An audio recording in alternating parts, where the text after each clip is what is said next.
They say the universe has a sense of irony. For 3,000 years, the Zephyrian Empire had conquered star systems with the casual indifference of a child stepping on anthills. King Vaxter the Magnificent ruled over 200 worlds, each one brought to heel through overwhelming force and technological superiority. His empire stretched across spiral arms, and his name was whispered in fear by countless species. But there was one small blue world on the outer rim that puzzled him. Earth. Its inhabitants called themselves humans, and they were different. Not stronger, not more advanced, not particularly intelligent by galactic standards. What made them different was something the king couldn't quite understand. They were afraid of themselves. While every other species in the galaxy celebrated their warriors and glorified their battles, humans spoke of war with haunted eyes. They built monuments not to victory, but to the fallen. They wrote poems about the horror of conflict, painted pictures of battlefields that emphasized tragedy over triumph. Their greatest military leaders often seemed to carry invisible weights on their shoulders. King Vaxter found this fascinating in the way a scientist finds a peculiar specimen fascinating. When his scouts reported that humanity was once again embroiled in one of their internal conflicts, he decided to pay them a visit. Not to conquer, not yet. To mock. He wanted to understand why a species so obviously capable of violence spent so much energy being ashamed of it. He wanted to see these strange creatures who had somehow convinced themselves that their greatest strength was their greatest weakness. What King Vaxter didn't understand was that humanity's fear of war wasn't weakness. It was wisdom. And when you take away a species' wisdom, when you force them to stop being afraid of what they're capable of, well, that's when the universe's sense of irony really begins to show. This is the story of how a galactic king learned the difference between a species that loves war and a species that's simply very, very good at it. The massive Zephyrian dreadnought cosmic dominator materialized above Earth like a dark moon, its shadow falling across 3 continents. King Vaxter stood on the observation deck of his flagship, his 4 arms clasped behind his crystalline carapace as he gazed down at the blue world that had captured his curiosity. The timing of his arrival could not have been more perfect. Below him, the humans were engaged in what their news broadcasts called the Resource Wars, a global conflict that had been raging for 18 months. Through his ship's advanced sensors, Vaxter could observe human military forces clashing across multiple continents, their primitive kinetic weapons and chemical explosives creating fascinating light shows in his tactical displays. Fascinating creatures, he mused to his aide, a nervous Veltarian whose tentacles twitched with barely contained anxiety. Look how they fight, Kellis. So much passion, so much skill, yet they broadcast their shame across their entire communication network simultaneously. Kellis adjusted the translation matrix, allowing both beings to monitor human news feeds. On the main display, images of human soldiers flickered past, some crying over fallen comrades, others sitting in 1,000-yard stares, many being interviewed about the horrors of war and their desire for peace. I don't understand it, Your Magnificence, Kellis admitted. Every other species we've encountered celebrates their warriors. The Krugen build statues to their fiercest fighters. The Telosians compose epic songs about their greatest battles. But these humans, they act as if violence is some kind of disease. Vaxter's mandibles clicked in what passed for laughter among his species. Exactly. It's delicious irony.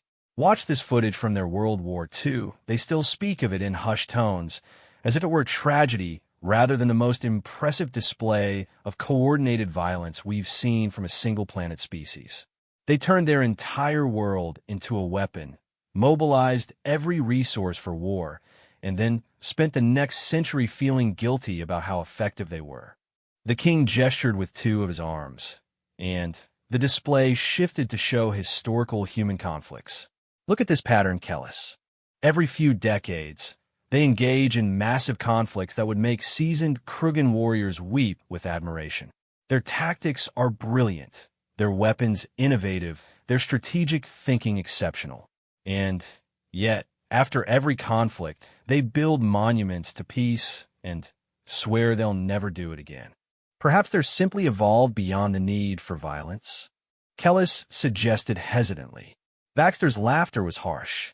Evolved beyond it?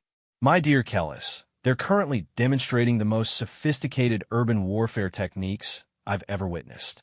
Watch this human unit in the ruins of Neo-Singapore. See how they coordinate with artillery support while maintaining civilian evacuation protocols? It's masterful. But instead of celebrating this tactical brilliance, their media calls it the tragedy of modern warfare. The observation deck fell silent except for the hum of the ship's systems as both aliens watched human forces engage in complex multi-front operations. What they were witnessing was indeed remarkable. Human military coordination had reached levels that impressed even the veteran conquerors of the Zephyrian Empire. "I have an idea," Baxter announced suddenly, his four eyes glittering with malicious amusement. "I'm going to give these humans something they've never had before. Perspective. I'm going to show them what real warriors look like, what a species that properly appreciates the art of war can accomplish. Sir, our intelligence suggests that humanity has nuclear weapons and significant orbital defenses. Oh, I'm not here to conquer them. Not yet." Baxter waved dismissively. "I'm here to educate them, to show them how pathetic their guilt makes them appear to the rest of the galaxy. Perhaps when they understand how the universe really works, they'll stop this embarrassing hand-wringing about violence." The king activated the ship's communication array, broadcasting on all human frequencies. His message would reach every radio, television, computer, and communication device on the planet simultaneously. "Greetings, humans of Earth. I am King Vaxter the Magnificent, ruler of the Zephyrian Empire, conqueror of 200 worlds. I have come to your little planet because I find your species amusing."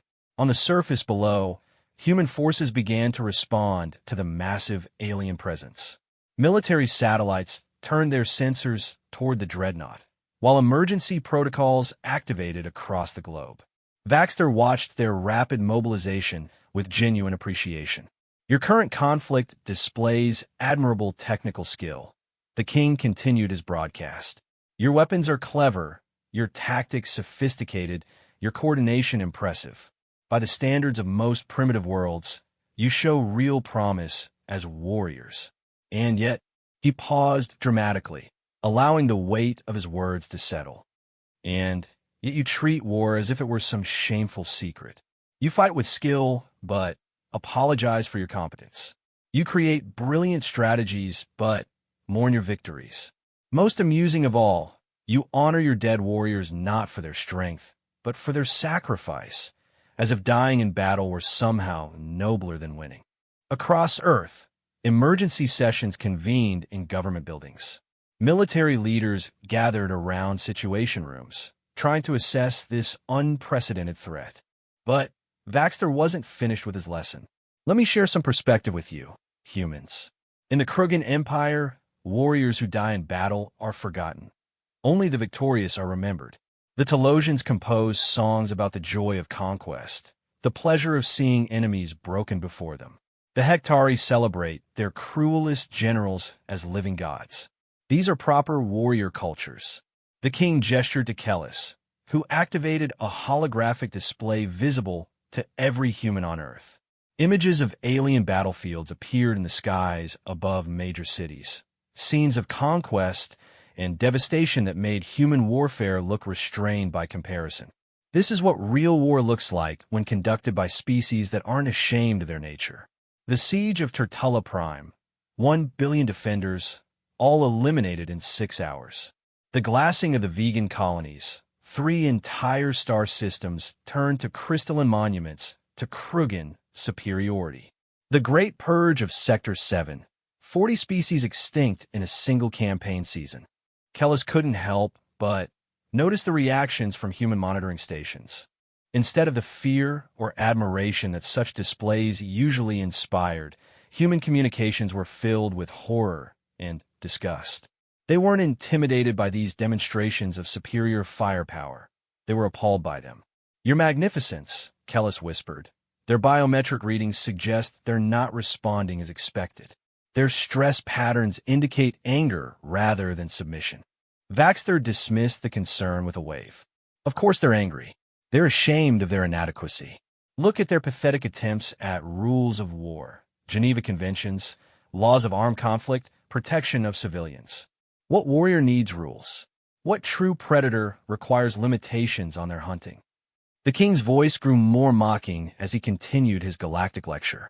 You humans fight with one hand tied behind your backs by your own moral squeamishness. You possess kinetic orbital bombardment capabilities, but refuse to use them on population centers. You develop chemical and biological weapons, but ban their deployment. You create nuclear arsenals, but consider their use morally unacceptable. How can you call yourselves warriors when you're too cowardly to employ your own weapons? Unknown to Vaxter, his words were having a profound effect on the human military leadership listening to his broadcast. In the Pentagon, the Kremlin, Beijing, and dozens of other command centers, career military officers were experiencing something they rarely felt: unified rage. General Sarah Chun of the United Earth Defense Force sat in an emergency session of the Global Military Council, her knuckles white as she gripped the edge of the conference table. Around her, representatives from every major military power on Earth listened to the alien's condescending lecture.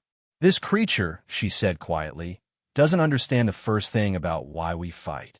General Hassan al-Rashid of the Middle Eastern Coalition nodded grimly. He thinks our restraint is weakness. He doesn't realize that our rules exist to keep us from becoming monsters. Monsters like him, apparently, added Admiral Rosa Santos of the South American Federation. On the screens around them, King Vaxter's broadcast continued. I shall remain in orbit for 7 of your days to observe your continuing conflict. Perhaps watching how real conquerors operate will inspire you to abandon these childish notions of ethical warfare and embrace your true nature. Consider this a masterclass in proper military conduct from your superiors. The transmission ended, leaving the human leadership in stunned silence. For several long moments, nobody spoke. Finally, General Chin stood and walked to the central display showing the alien dreadnought hanging in Earth's orbit like a dark promise. Gentlemen, ladies, she said softly, I believe we have a problem. This alien king thinks our restraint makes us weak. He thinks our rules make us inferior. He's about to learn why humanity developed those rules in the first place. She turned to face the assembled military leaders, her expression deadly serious. He wants to see what human warfare looks like without moral limitations. He wants to witness our true nature unrestrained by ethics and compassion. General Chin smiled, and it was not a pleasant expression. I think we can accommodate him. The other leaders began to understand. The resource wars that had been tearing Earth apart suddenly seemed like a minor disagreement between siblings, because now they had a common enemy, one who had made the fatal mistake of mocking humanity's greatest strength while thinking it was a weakness. Outside, King Vaxter's dreadnought continued its lazy orbit, its sensors recording human military movements with scientific curiosity. The king was pleased with himself, confident that his lesson in proper warfare would soon bear fruit. He had no idea that he had just united every human military force on the planet against a single target: himself. As night fell over the war-torn Earth, something began to change in the human military communications. Orders were flowing between former enemies, resource allocations were being redirected, and weapons that had been pointed at each other for months slowly began to turn skyward. King Vaxter had wanted to teach humans about their true nature. He was about to receive a very thorough education. The Global Military Council had been in continuous session for 18 hours when General Sarah Chun finally stood to address the assembled leadership. Outside the reinforced conference room, the world's most advanced military minds worked frantically to coordinate a response to the alien threat. But inside this room, the debate had reached an impasse. We cannot simply ignore this provocation, declared General Petrov of the Russian Federation, his fist striking the table. This creature mocks everything we stand for. And what exactly do we stand for? Countered Admiral Kim of the Pacific Alliance. Are we going to prove him right by abandoning our principles the moment someone challenges them? General Chen listened to the familiar arguments with growing impatience. Around the table, military leaders who had been enemies just days ago were now debating whether humanity should maintain its ethical standards in the face of alien mockery. It was a noble debate, she supposed, but it was also exactly what King Vaxter expected from them. The aliens' broadcast has been analyzed by our best linguists and psychologists, reported Dr. Elizabeth Warren, the Council's chief advisor on xenobiology. His species appears to value strength and conquest above all else. He genuinely believes that our restraint in warfare makes us inferior. Then perhaps we should show him what human restraint actually restrains, Chun said quietly. The room fell silent. All eyes turned to the woman who had earned her reputation during the siege of New Mumbai, where her tactical brilliance had saved 2 million civilians while simultaneously destroying an entire rebel armored division. General Sarah Chun was known for her calculated approach to warfare, her insistence on minimizing civilian casualties, and her absolute refusal to compromise on military ethics. She was also known as the most lethally effective strategist of her generation. General Chen, Admiral Santos said carefully, "Surely you're not suggesting we abandon the laws of armed conflict?" Chun smiled, and several of the veteran officers around the table felt a chill. "Admiral, have you read the complete text of the laws of armed conflict recently?" "Well, the basic principles, certainly the complete text," Chen repeated, "including the sections on extraterrestrial threats and the suspension of conventional limitations during existential crises." Dr. Warren's eyes widened as she accessed her tablet. I'd forgotten about the amendments passed after the first contact protocols were established. Section 47C deals specifically with hostile alien forces that threaten the sovereignty and survival of the human species, Chun finished. Those amendments were written by very smart people who understood that our rules of war exist to protect humanity from itself, not to protect humanity from extinction. General al-Rashid leaned forward. "You're talking about the emergency military authority provisions. Those have never been invoked. Because we've never faced an existential alien threat before," Chen replied. "But King Vaxter isn't just threatening our lives. He's threatening our identity. He wants to see humans without moral restraint. He wants to witness our true nature. Very well, let's give him exactly what he's asking for." The general activated the central holographic display, showing the alien dreadnought in its arrogant orbit around Earth. "This creature believes that our ethics make us weak. He thinks our rules handicap us in warfare. He's about to learn that human beings developed rules of war for the same reason we developed nuclear containment protocols. Because some forces are too dangerous to release without very careful control." "Sarah," Admiral Kim said nervously, "what exactly are you proposing?" Chen's expression was utterly calm, which somehow made her next words more terrifying than any shout could have been. "I'm proposing that we answer King Vaxter's challenge. He wants to see human warfare without ethical limitations. Let's show him." She gestured to Dr. Warren.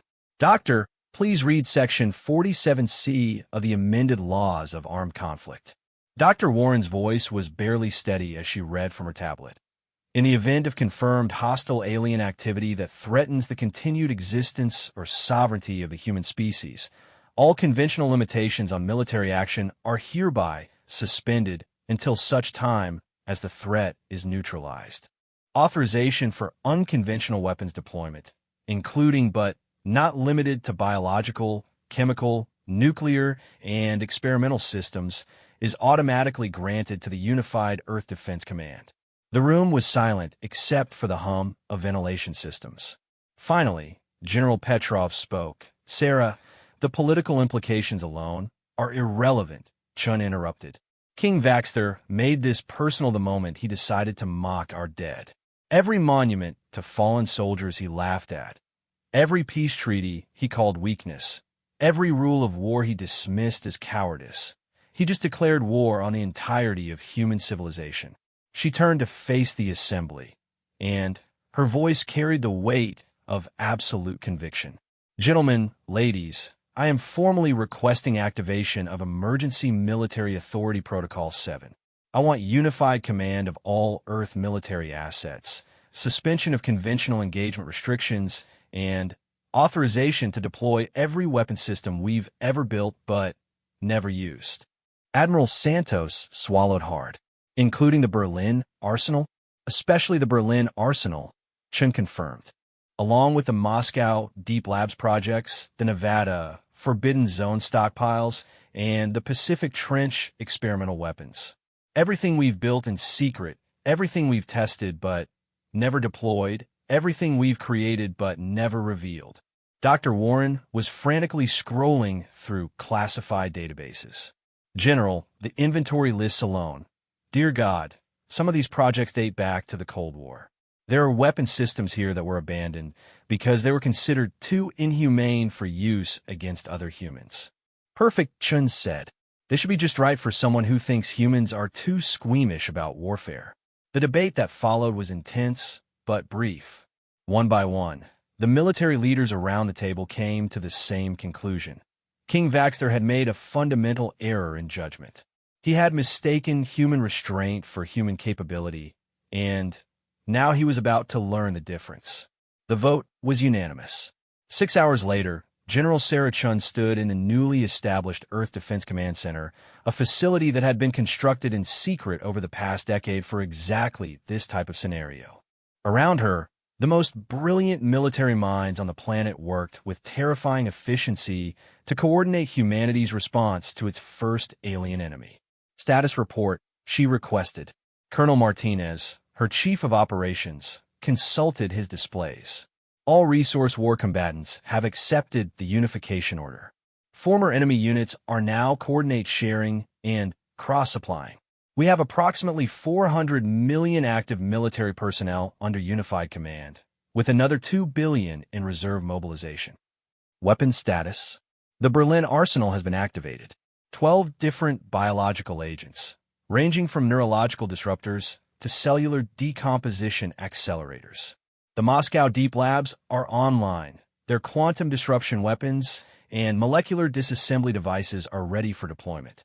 The Nevada Forbidden Zone stockpiles include enough exotic matter to destabilize a small moon.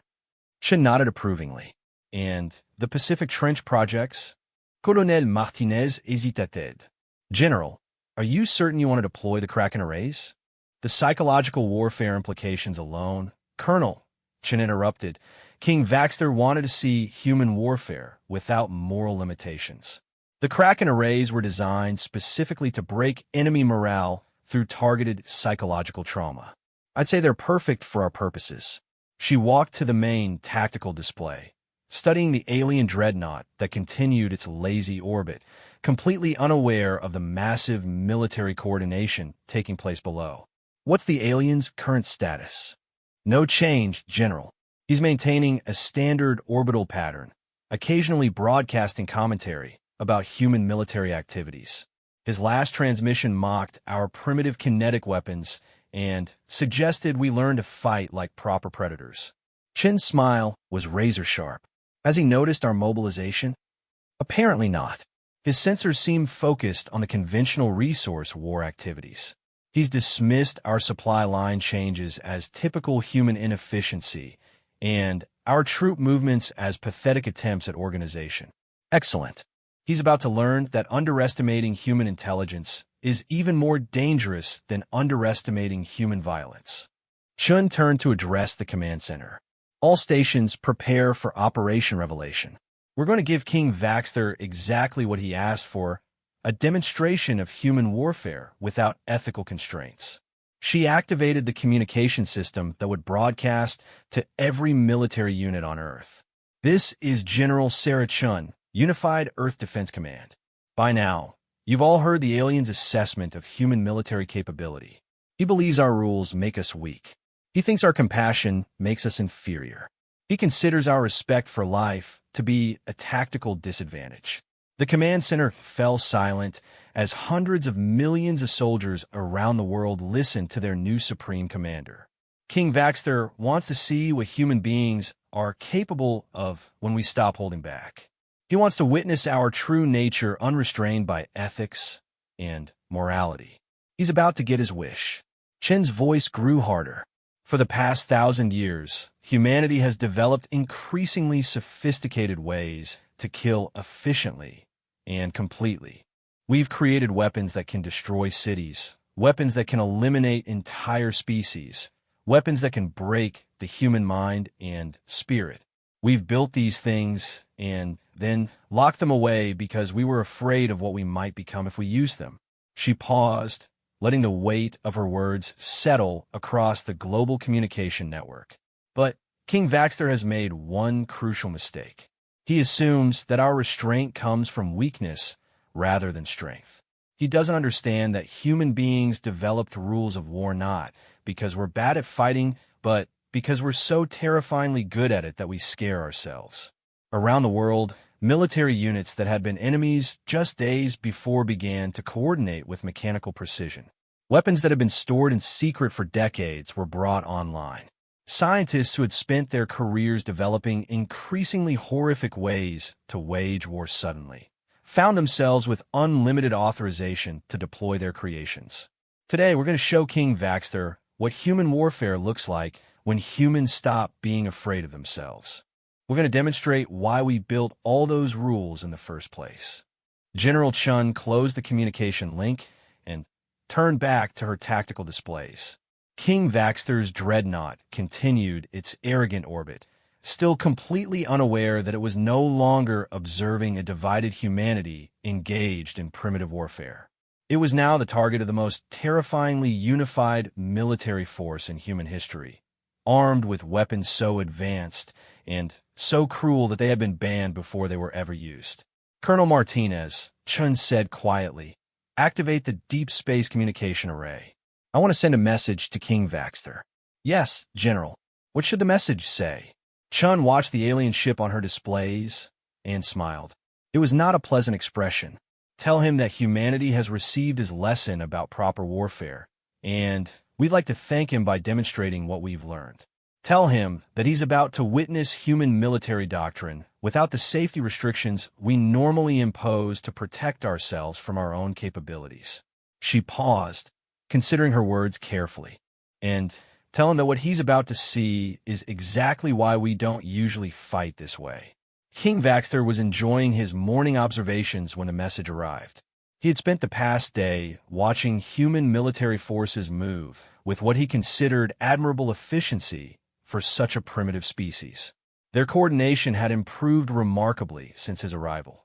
Clearly, his presence was inspiring them to greater efforts. The irony amused him greatly. Kellis, he called to his aide, who was monitoring human communications with growing unease. Have you noticed how much more organized these humans have become since I began educating them? I believe my lesson about proper warfare is already bearing fruit. Kellis's tentacles writhed nervously. Your Magnificence, I've been analyzing their communication patterns, and something unusual is happening. Military forces that were engaged in combat yesterday are now sharing supply lines and coordinate data. Of course they are, Vaxter replied dismissively.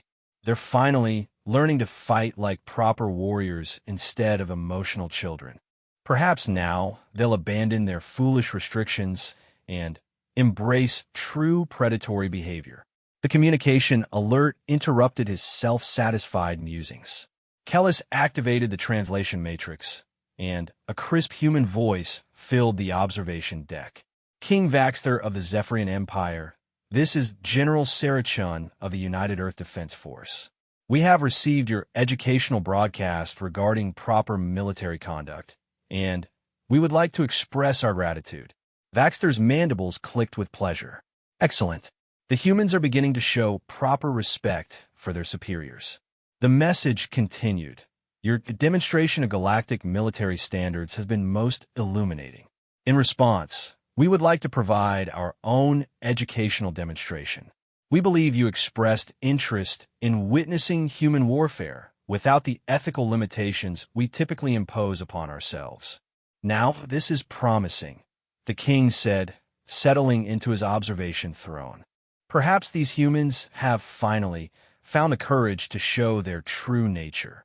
We are prepared to demonstrate exactly why human military doctrine includes such extensive restrictions on weapons deployment and tactical methodology.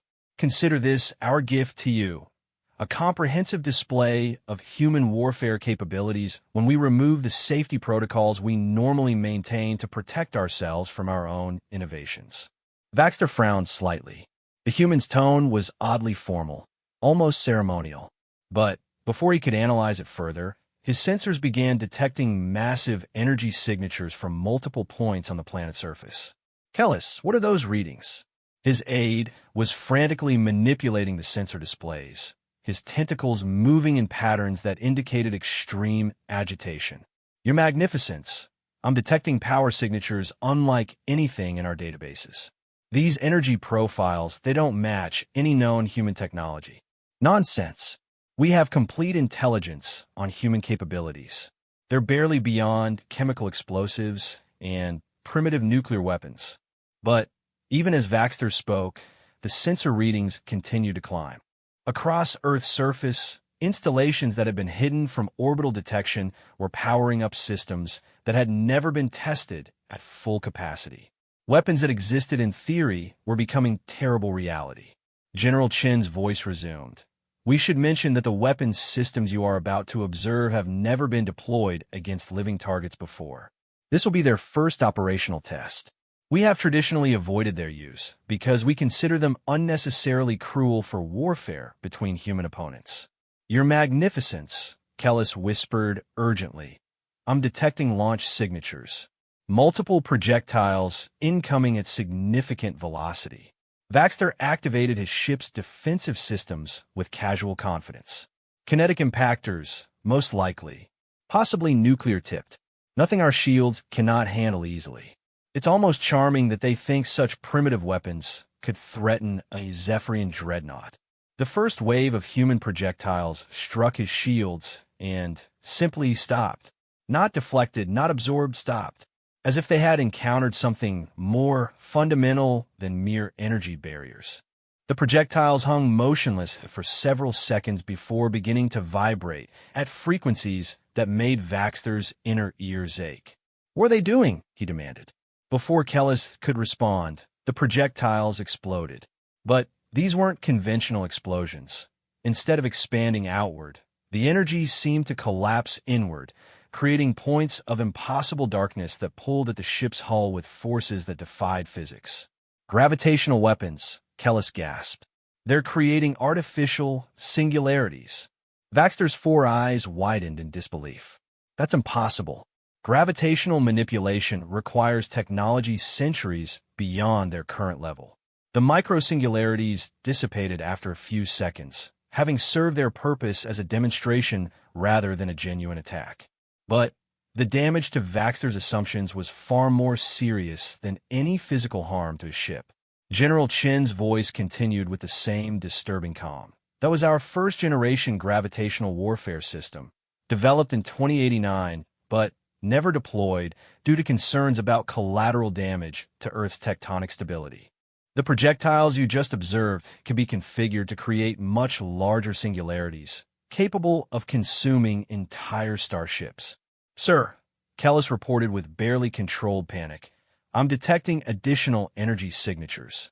Something is approaching from the dark side of the planet. On the tactical display, objects began to emerge from Earth's shadow.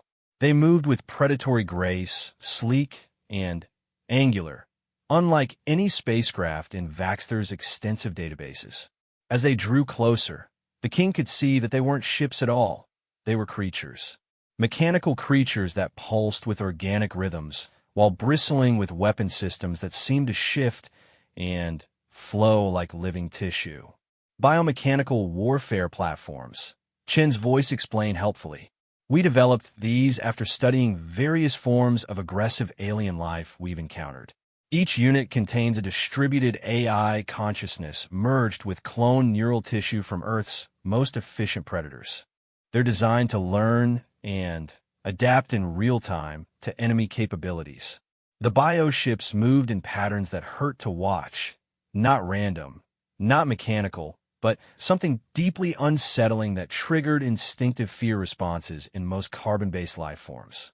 Their weapon systems tracked the Zephyrian dreadnought with an intelligence that seemed almost hungry. "Your Magnificence," Kellis whispered. "Those things are scanning our ship. But not just our hull. They're somehow penetrating our internal systems. It's as if they're learning our technology by observing it." Vaxter's confidence was beginning to crack. "Activate full defensive protocols. Raise all shields, power weapons. Prepare for evasive maneuvers." "Already done, sir. But those creatures aren't attacking. They're just watching. Studying us." The human general's voice resumed. "The bioships you're observing represent our third-generation autonomous warfare system. Each unit contains approximately 40 billion neural connections derived from Terran apex predators, integrated with quantum processing systems and self-modifying weapon platforms. They're essentially living weapons with the capacity for independent thought and unlimited adaptation." One of the bioships moved closer to the dreadnought, its hull rippling with what looked like curiosity. Weapon ports opened and closed in patterns that seemed almost like breathing.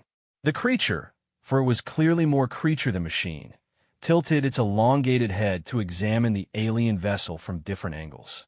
"Sir, it's trying to communicate with our computer systems," Kellis reported. "Not hacking, communicating. It's sending data packets that contain, I don't know how to describe this, personality fragments? Emotional constructs, psychological warfare capabilities," Chun confirmed, as if she could hear their conversation. "The bioships don't just destroy enemy vessels. They attempt to establish empathetic connections with enemy crews. They're designed to understand their targets on an emotional level before eliminating them. We found this significantly improves their combat effectiveness." Vaxter was no longer enjoying his educational experience. What kind of species develops weapons that try to understand their enemies before killing them? But the demonstration was far from over. Across Earth's surface, additional installations were coming online. Weapons that had existed only in classified databases were being deployed for the first time in human history. "You are now observing our quantum disruption array," Chin announced as new energy signatures appeared on the sensors. "This system is capable of destabilizing matter at the subatomic level across significant distances. We originally developed it for asteroid mining, but discovered its potential for military applications when we accidentally disintegrated a small moon during testing." "Accidentally?" Vaxter croaked. "The moon's destruction was unintentional, but the data we gathered proved invaluable. We can now selectively target specific molecular structures across interplanetary distances. For example, we could theoretically destabilize the crystalline matrix of Zephyrian carapaces while leaving organic tissue unharmed." Kellis was now openly trembling. "Your Magnificence, that would mean they could kill every member of our species aboard this ship while leaving the ship itself intact." "They can do what now?" Vaxter demanded. "Or," Chun continued, "we could target the quantum foam that provides structural integrity to your ship's hull. The vessel would simply cease to exist on a fundamental level. Again, we've never tested this on living targets because the philosophical implications troubled our scientists." The bioships had now completely surrounded the dreadnought, their movements coordinated in ways that suggested they were sharing information instantaneously. Their weapon systems had begun to emit sounds, not mechanical noises, but something almost musical, haunting harmonies that seemed to resonate directly with the limbic system. "They're singing," Kellis whispered in horror. "The machines are singing to us." "Actually," Chun corrected, "they're performing a psychological assessment. The songs are designed to map your emotional responses, identify trauma patterns, and predict behavioral modifications under stress. It's part of their target analysis protocol." Vaxter found his voice with great difficulty. What are you?" "We're humans, Your Magnificence. Specifically, we're humans who are no longer constrained by the ethical frameworks we normally use to prevent ourselves from becoming monsters. You wanted to see our true nature without moral limitations? This is what that looks like." New signatures appeared on the sensors, weapons platforms emerging from hidden installations across Earth's surface. But these weren't launching attacks. Instead, they were positioning themselves with mathematical precision, creating geometric patterns that seemed to have significance beyond mere tactical deployment. Our current display represents approximately 12% of our hidden military capabilities. Chen's voice explained with terrifying casualness. We have weapons systems you haven't detected yet because they operate on principles your science doesn't recognize. Temporal displacement weapons, consciousness disruption fields, reality modification devices, weapons that can kill ideas themselves, making it impossible for your species to even conceive of fighting back. This is impossible, Vaxter protested weakly. No species this young could develop such technology. You're correct that most species couldn't, Chen agreed.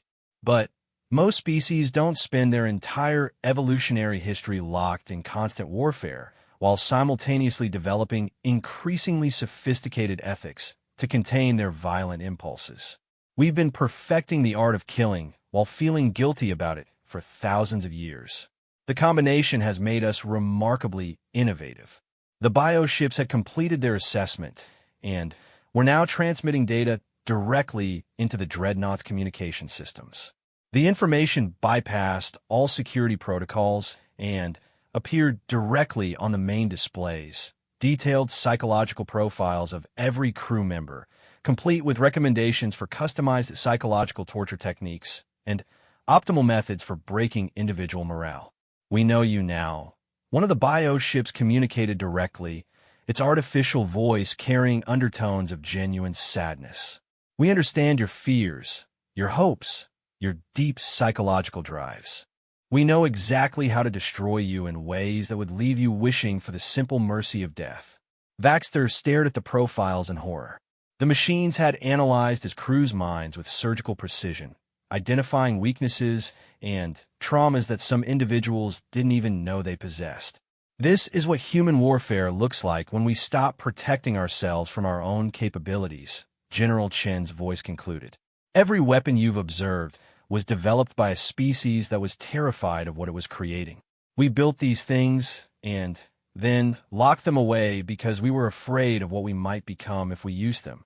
The bioships began to withdraw, their song shifting to something that sounded almost like pity. The gravitational weapons powered down. The quantum disruption arrays fell silent. One by one, the hidden weapons that had revealed themselves began to fade back into concealment. But you wanted to see our true nature, King Vaxter. You wanted to witness human warfare without ethical constraints. Now you have. The question is, are you satisfied with your education? Vaxter sat in stunned silence, staring at displays that showed weapons technologies centuries beyond anything in his empire's arsenal. Technologies developed by a species so young they were still fighting with kinetic weapons and chemical explosives in their conventional conflicts. Kellis, he whispered finally. Yes, your magnificence. I think I may have made a mistake.